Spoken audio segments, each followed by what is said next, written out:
This video is brought to you by Squarespace. Welcome back, everyone. It is time once again. In this video, we are going to be looking at some viewer work, things that are sent in by people like you. Before we get going on this, though, I do want to talk about something. I've got an announcement that I want to make. A lot of people ask me, Ted, when are you going to do your next zine workshop? I'm super excited because we have two that are coming up. One will start June 7th. The other is going to start July 26th. So there'll be two this summer that you can choose from. Let me tell you a little bit how these work. So these are online workshops, so you're able to take them from the comfort of your own home. They run for 4 weeks. Now, the way we do this is we meet once a week. I have lectures, I teach about zines, I teach about layout, typography, all that kind of stuff. You'll have assignments, and you're going to put together your own zine in this class. Now, my favorite part of these courses is week 3. So week 3, we divide into small groups. So we'll have a small group meeting of like maybe 3 to no more than 5 people, depending on the size of the class. And what we'll do is not only are you able to get feedback from me, but also from your peers as well. This is a really valuable thing. I've had students take this course and they've made not only zines, but they've actually turned them into book projects, which is very cool. If you are interested, make sure you check out the link below this video. I will warn you, these do fill up rather quickly. I'm super excited to get to these this summer, so I hope to see you there. So without further ado, though, let's get to some of your work today. Okay, so first up is this rather large zine that comes to us from a gentleman named Houman. Houman is a YouTuber as well. He has a wonderful photography channel that's based around street photography, and he has sent in this zine, which is titled Harmonious, Obscurity, Unveiling, Monochrome Artistry by Nurturing. Houman is based in Sydney, Australia. This zine is wonderful. Houman also enclosed a note which reads, "Dear Ted, my name is Houman. I have been an avid follower of the art of photography for a few years now. Your insightful videos on photography, iconic photographers, classic books, and book design have been a constant source of inspiration and learning for me, especially as I embarked on creating my first photography book. The result of this journey is Houman, a representation of my first 2 years in photography. This book reflects not only my vision as a photographer, but also the things I hold dear in life and love to photograph: my children, my daily commute to work and back home, Sydney, and my travels around the world. I am sending you this copy in the hope that it resonates with you, as it reflects my passion for photography, something that brings me immense joy in life. It would be an honor if you found it worth sharing with your audience." So Houman, this work is absolutely outstanding. I really love the scale of this. It's really big, but it doesn't feel too cumbersome, and it really matches your minimalistic, high contrast, heavily black photographs quite a bit. This is really well printed, as you guys can see in here. This is absolutely fantastic. I really love the variation of focal length in here, the pacing of this, the layout, the graphic design is excellent. This is really how this should be done. I think you've done an outstanding job on this. I've got 2 favorites in here that I do want to point out. This one, I absolutely love the minimalist composition on here. I'll show it bigger because it's probably hard to see. But, you know, you've got this big swooping arc that comes through and just the guy standing over and the people looking over the balcony over there. The other one I really love, on the next page, I love the way these 2 images play together, the whole idea of reflection versus looking through glass. Like I said, the print quality in here is outstanding. Everything is sharp. It comes through. It's tough printing in black and white sometimes because a lot of printers are going to be set up for color only, and you end up with kind of a dark purple white. This is true black and white. It looks great. The other one I love, and this is just another great minimalist picture, is the woman with the lights behind her, and you really only make out her face and then the little curves. Houman, this is absolutely outstanding. You guys need to support my man here. Check out his YouTube channel. Get a copy of this. It is highly recommended. I really do love this. So, man, you should be very proud, and thank you for sharing. All right, moving from black and white to color now. We've got a very interesting color project that comes to us from Noel Lopez. This is called Thirst Not Hunger, and Noel also enclosed a note which reads, "Good day, Ted. I have enclosed a zine which I recently finished. Thirst Not Hunger opens with glassware injected with depleted uranium to color the glass, a process used circa 1840 when we did not know any better. A hidden danger as others arise in these crazy times. To me, the experience of thirst is comparable to what I've witnessed in the parched Central Valley of California and in certain areas of Ohio, where farms, homes, and lands are struggling to fight off the effects of aging, blight, or time. A state my family and I immigrated to from Cuba in 1962 and home for 15 years. Thirst for me is an ache for stories which are just waiting to be discovered and framed. The desire to observe, capture, and preserve a moment before it passes like a cloud consistently changing in the wind. The grace of a horse working on perfecting its gait. A tiny dog patrolling its turf and waterhole. The majesty of a river that caught fire. And the tranquility of a farm that appears to be poetically peaceful.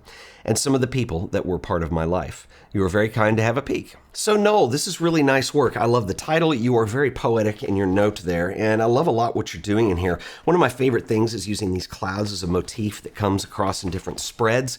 The only thing that I would say that I would be a little bit critical of is, first of all, you do have a picture that appears in here twice. The spreads are good, but I'm not really sure what the reason for that was. But anyway, the other thing that I would watch out for, you're doing some really interesting things with color, and I absolutely love this opening shot with the uranium-infused glass here.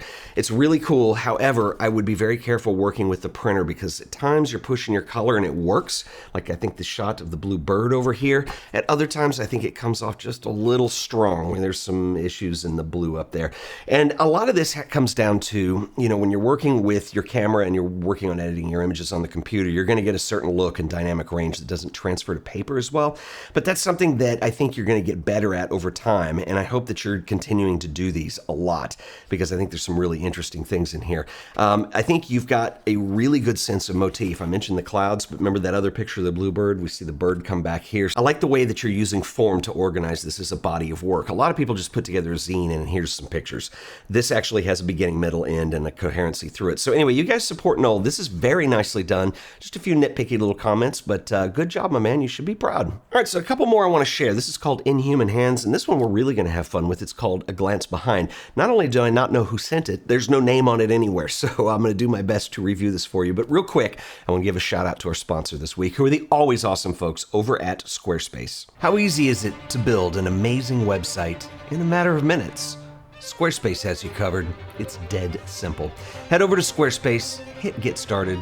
You can start by using Squarespace Blueprint AI and SEO tools, which will give you an impressive website in no time. Something unique because, you're not like other websites. Give your site a name. Next, you can build your homepage. We'll start with a few preset layouts just to get us going. Want to sell products like prints, books, maybe you make a zine? Well, you can feature those on your homepage. Create a few more sections if you want. Let's also give it a color palette.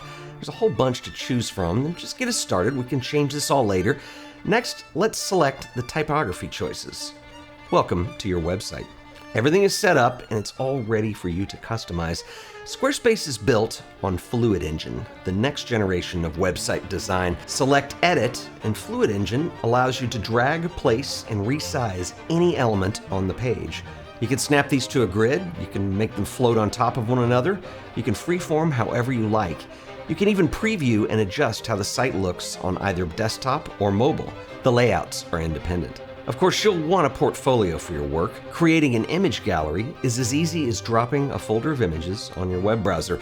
Once uploaded, you can drag to resort, customize the look, and Squarespace writes all of the code for you.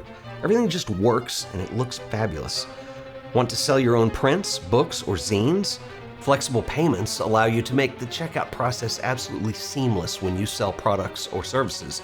You can accept credit cards, PayPal, Apple Pay, and in eligible countries, you can offer customers the option to buy now and pay later with Afterpay and ClearPay. You should try Squarespace for yourself. It's absolutely free, no credit card required. Just go to squarespace.com/AOP, sign up for that free trial. If you decide Squarespace is right for you, I can save you an additional 10% on your order by using offer code AOP on checkout. That's right, the code is AOP. So stop procrastinating, go build your website today. And I want to give a special shout out and thanks to Squarespace for sponsoring this video. Okay, so next up we're going to look at this zine called In Human Hands. This comes to us from a fellow Texan. This is from Andrew Smith. Andrew also has the obligatory note which reads, Ted, greetings from the furthest corner to Texas, El Paso. Please find enclosed a zine that I based on my 35mm film photography. I produced limited run of this zine to get my work out in a more impactful way as I've never been a fan of Instagram. Over the years of watching your videos on photo books, I have learned a lot and I think this zine is something you will appreciate. I did not include a lot of text as I think the air of mystery around some images adds to the appeal and forces people to think a little and review the contents more than once. Thematically, the zine is my personal reflections on human life and where we might be headed as time progresses. I know it's not for everyone, but I really liked how it turned out, and I think you will appreciate the contents and the design. You can see a broader example of my photography he lists his website here. I'll link it up in the show description. I will also list the book here for sale if anybody is interested in purchasing. Thank you for your time, Andrew. Andrew, outstanding job, my man. I really like this. I love the fact that you have an illustration on the cover, which is very different. A lot of people just put a photograph on the cover. This is really cool, and it kind of plays to your title. Your work is really good. I like it because you definitely have a nod to people like William Eggleston in here. It's very deadpan, very Americana. I like the sense of color. I think that the choice of 35mm film for this was absolutely perfect. And I really like your sense of layout. You're varying things up. It's not the case where I turn the page and I just feel like I'm going to see the same thing every time. Sometimes you've got a spread, sometimes you've got facing images. Another quirky aspect of this, and I'm curious as to why you picked this, is you have one portrait in here. And it's not saying it's a good or bad thing, it's just very interesting that you limited it to that. In fact, it's almost as if the other photographs go out of their way to have no people in them at all. And I also like how you are varying your scale quite a bit here. We have a full bleed juxtaposed with a thumbnail size image, basically. This is really nicely done. Very mature work. The only thing I can say about this is I just want to see more. And that's the kind of thing you want somebody to say about your zine. So I will link this below. You guys support Andrew. Man, this is awesome. Thank you for sharing. All right, so next up is A Glance Behind. This is an interesting zine that was sent in because I have no idea who this is from. There's no name on this. There was no name on the envelope that it came in, but it is a wonderful little zine that is a collection of portraits. Now, when I first got this, I thought, oh, this will be fun because I can just tear into it. It's anonymous. I don't know who did it, but this has really piqued my interest because it is quite good. So A Glance Beyond is a series of portraits that show up in here. It's largely black and white, but it is interspersed with some color shots. It is really quite good. And one of the things that I love about this is I think one of the things you see in photography a lot, especially when you get into just the masses of stuff on Instagram or social media or whatever that is, a lot of times people just consider portraits and they're essentially headshots. But what I love about this is the way it's varied up throughout the entire thing. The angle of view, the focal length, the type of portrait. Some of these are just really tight on the face. I love this one that's just the neckline. This is actually very good. As I mentioned, the vantage point changes, the style changes.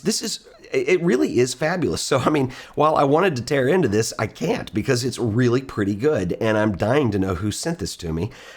So maybe that's part of the mystery, I'm thinking, is that, well, we could just release this into the world. Ted will review it on his YouTube channel, and it'll be just forever mysterious. And so I guess I kind of like that element of it, but I really would like to compliment whoever did this. This is absolutely outstanding. Literally the only nitpicky little thing that I can say about this is that the registration gets cut off at the bottom here. Chicking 2023, but that is super nitpicky. Otherwise, this is outstanding work. So to whoever sent this in, thank you for sharing. And anyway, I will link up everybody except this one because I don't know who did it in the show description below. And so I highly recommend you guys check out the work of your fellow photographers. If you have any questions, drop them in the comments as well. I'll see you guys in the next video. Until then, later.